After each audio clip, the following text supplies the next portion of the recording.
മക്കളെ, ഈ വർഷം കീമിന് അപേക്ഷിച്ച കുട്ടികൾക്ക് അപേക്ഷിച്ചപ്പോഴെന്തെങ്കിലും തെറ്റുകൾ ഉണ്ടായിട്ടുണ്ടെങ്കിൽ, അതായത് പേരിലോ അല്ലെങ്കിൽ കൊടുത്ത ഡോക്യുമെന്റുകളിലോ എന്തെങ്കിലുമൊക്കെ മിസ്റ്റേക്ക് ഉണ്ടായിട്ടുണ്ടെങ്കിൽ അത് തിരുത്താൻ ഒരു അവസരം കീം ഇപ്പൊ പ്രൊവൈഡ് ചെയ്തിട്ടുണ്ട്. അപ്പൊ അതുമായിട്ട് ബന്ധപ്പെട്ട വീഡിയോ ആണ്.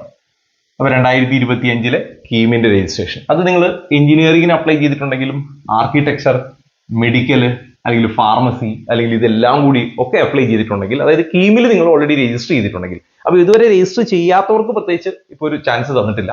ഇതുവരെ രജിസ്റ്റർ ചെയ്തവർക്ക് എന്തെങ്കിലും ഡിഫക്റ്റ് ഉണ്ടെങ്കിൽ തിരുത്താനാണ് അവസരം. പ്രൊഫൈൽ വെരിഫിക്കേഷൻ ആണ് അതിനെ വിളിക്കുക. ഓക്കെ, ഇതിനുള്ള സമയം ഇന്ന് വരെയാണ്. മെയ് 12 വൈകിട്ട് 3 മണി വരെ നിങ്ങൾക്ക് ഇതിനുള്ള അവസരം ഉണ്ടാവും. അതിന്റെ പ്രൊസീജിയർ എന്താണ്? www.c.kerala.gov.in എന്നുള്ള സൈറ്റിൽ കയറുക. കീം 2025 എന്നുള്ള ലിങ്ക് ക്ലിക്ക് ചെയ്യുക. അതിലെ കാൻഡിഡേറ്റ് പോർട്ടലിൽ കയറുക. ആപ്ലിക്കേഷൻ നമ്പറും പാസ്വേഡും കൊടുക്കുക. നേരെ നിങ്ങളുടെ പേജിൽ വന്നു. അപ്പൊ നിങ്ങളുടെ പ്രൊഫൈൽ പേജിൽ വരുമ്പോൾ നിങ്ങളുടെ ഫോട്ടോയും ബാക്കി ഡീറ്റെയിൽസ് ഒക്കെ നിങ്ങൾക്ക് അവിടെ കാണാം.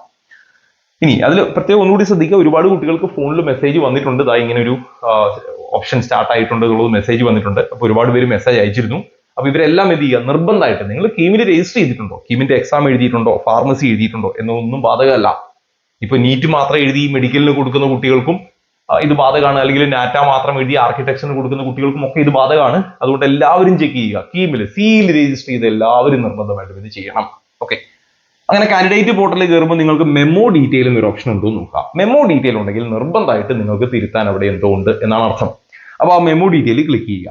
അപ്പോൾ അവിടെ ഡിഫക്റ്റ് എന്താണെന്ന് മെൻഷൻ ചെയ്തിട്ടുണ്ടാവും. ചിലപ്പോൾ നിങ്ങളുടെ NCL റിജക്ട് ആയതാവാം, ചിലപ്പോൾ നിങ്ങളുടെ നേറ്റിവിറ്റി സർട്ടിഫിക്കറ്റ് റിജക്ട് ആയതാവാം, ചിലപ്പോൾ നിങ്ങളുടെ ഫോട്ടോയിലെ പ്രശ്നങ്ങളാവാം. അങ്ങനെ പല കാരണങ്ങളും ഉണ്ടാവാം. അപ്പൊ ചിലപ്പോൾ ഒന്നിലധികം കാരണങ്ങളും ഉണ്ടാവാം. അപ്പോൾ ഇതൊന്നുമില്ലെങ്കിൽ നിങ്ങളുടെ ഫോണിൽ മെസ്സേജ് വരും. ഓക്കെ, അപ്പൊ ഡിഫക്റ്റ് ഉണ്ടെങ്കിൽ, മെമ്മോ ഡീറ്റെയിൽ ഉണ്ടെങ്കിൽ ഡിഫക്റ്റ് ഉണ്ട്, ഡിഫക്റ്റ് എന്താണെന്ന് മെൻഷൻ ചെയ്തിട്ടുണ്ടാവും. അപ്പൊ അതിൽ സൊല്യൂഷൻ പറഞ്ഞിട്ടുണ്ടാവും, പകരം നിങ്ങൾ എന്താണ് ചെയ്യേണ്ടതെന്ന് പറഞ്ഞിട്ടുണ്ടാവും. അപ്പോൾ ആ പറഞ്ഞിരിക്കുന്ന ഡോക്യുമെന്റ് നിങ്ങൾ ഇവിടെ അപ്ലോഡ് ചെയ്ത് കൊടുക്കണം. റൈറ്റ്, ഇത് NRI ഡോക്യുമെന്റുമായിട്ട് ബന്ധപ്പെട്ട് ബാധകമല്ല. NRI ഡോക്യുമെന്റ് മാത്രം പിന്നീടേ ഉള്ളൂ എന്ന് പറഞ്ഞു. ബാക്കി എല്ലാത്തിനും ഉള്ള സമയം ഇപ്പോഴാണ്. നിങ്ങൾ NRI റിലേറ്റഡ് ഡോക്യുമെന്റ് കൊടുത്തിട്ടുണ്ടെങ്കിൽ ആ ഡോക്യുമെന്റ് മാത്രം പിന്നീട് സമയം തരും, അതവിടെ നിൽക്കട്ടെ. ബാക്കിയെല്ലാം ഇപ്പോഴാണ് സമയം. ഇനി നിങ്ങൾക്ക് മെമ്മോ ഡീറ്റെയിൽ ഒന്നും ഇല്ല എന്ന് വിചാരിക്കുക. അപ്പോൾ നിങ്ങൾ എന്ത് ചെയ്യുക, നിങ്ങളുടെ ആ കാൻഡിഡേറ്റ് പോർട്ടലിലെ മുഴുവൻ ഡീറ്റെയിൽ നോക്കുക, നിങ്ങളുടെ ഫോട്ടോ നോക്കുക, നിങ്ങളുടെ ഇത് തന്നെയല്ലേ, നിങ്ങളുടെ സിഗ്നേച്ചർ നോക്കുക, നിങ്ങളുടെ പേര് നോക്കുക, നിങ്ങൾ കൊടുത്തിരിക്കുന്ന ഡീറ്റെയിൽ നോക്കുക. ഇതിൽ എന്തെങ്കിലും വ്യത്യാസം ഉണ്ടോ നോക്കുക. ഉണ്ടെങ്കിൽ, അതായത് പേര്, ഫോട്ടോ, സിഗ്നേച്ചർ, അങ്ങനെ എന്തെങ്കിലും വ്യത്യാസങ്ങളുണ്ടെങ്കിൽ നിങ്ങൾ എന്ത് ചെയ്യുക, സിഇക്ക് ഒരു മെയിൽ ചെയ്യുക.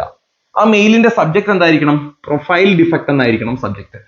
അപ്പൊ പ്രൊഫൈൽ ഡിഫക്റ്റ് എന്ന് സബ്ജക്ട് വെച്ചുകൊണ്ട് നിങ്ങൾ മെയിൽ ചെയ്യണം. ഏത് മെയിൽ ഐഡിയിലേക്കാണ്?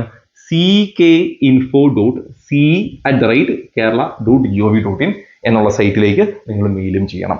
ഓക്കെ, അപ്പോൾ ഒരിക്കൽ കൂടി ഓർമ്മിപ്പിക്കുന്നു, ഒരുപാട് കുട്ടികളുടെ ഫോണിൽ മെസ്സേജ് വന്നിട്ടുണ്ട്. അപ്പൊ നിർബന്ധമായിട്ടും നിങ്ങൾ എഞ്ചിനീയറിംഗിനോ ഫാർമസിക്കോ MBBS-നോ BDS-നോ എന്തിനപേക്ഷിക്കുന്നവരും ആയിക്കോട്ടെ, കീമിൽ സിയിൽ രജിസ്റ്റർ ചെയ്തിട്ടുണ്ടെങ്കിൽ അത് എക്സാം എഴുതുക എന്നുള്ളതൊരു ഫാക്ടർ അല്ല കേട്ടോ. ഓക്കെ, അപ്പൊ അങ്ങനെ രജിസ്റ്റർ ചെയ്തിട്ടുണ്ടെങ്കിൽ നിർബന്ധമായിട്ടും ഞാൻ ഈ പറഞ്ഞ പ്രൊസീജിയർ നോക്കുക, മെമ്മോ ഡീറ്റെയിൽ ഉണ്ടോ നോക്കുക, ഇല്ലെങ്കിൽ ഒരു പരിധിവരെ സേഫായി ഡീറ്റെയിൽസ് നോക്കുക, എന്തെങ്കിലും ഡിഫക്റ്റ് ഉണ്ടോ നോക്കുക. ഇതൊക്കെ കറക്റ്റ് ആണെങ്കിൽ ഓക്കെ, ക്ലിയർ ആണ്, നിങ്ങൾക്ക് ലോഗ് ഔട്ട് ചെയ്ത് പുറത്തു വരാം. മെമ്മോ ഡീറ്റെയിൽ ഉണ്ടെങ്കിൽ അത് റെക്ടിഫൈ ചെയ്യണം. മെമ്മോ ഡീറ്റെയിൽ ഉണ്ടെങ്കിൽ അതും നോക്കണം, ബാക്കി ഡീറ്റെയിലും നോക്കണം. അപ്പൊ നിർബന്ധമായിട്ടും ചെക്ക് ചെയ്യുക. അപ്പൊ ഇതുമായിട്ട് ബന്ധപ്പെട്ട് മെസ്സേജ് വന്നവരും വരാത്തവരും ഒക്കെ ഇത് ശ്രദ്ധിക്കുക. അല്ലാതെ മെസ്സേജ് വന്നവർക്ക് മാത്രമല്ല ഇത് ബാധകം, എല്ലാവർക്കും ബാധകമാണ്. ഇനി ഇതുമായിട്ട് ബന്ധപ്പെട്ട് മറ്റെന്തെങ്കിലും അപ്ഡേറ്റ് വന്നാൽ ഞാൻ കമ്മ്യൂണിറ്റിയിൽ പോസ്റ്റ് ചെയ്യാം.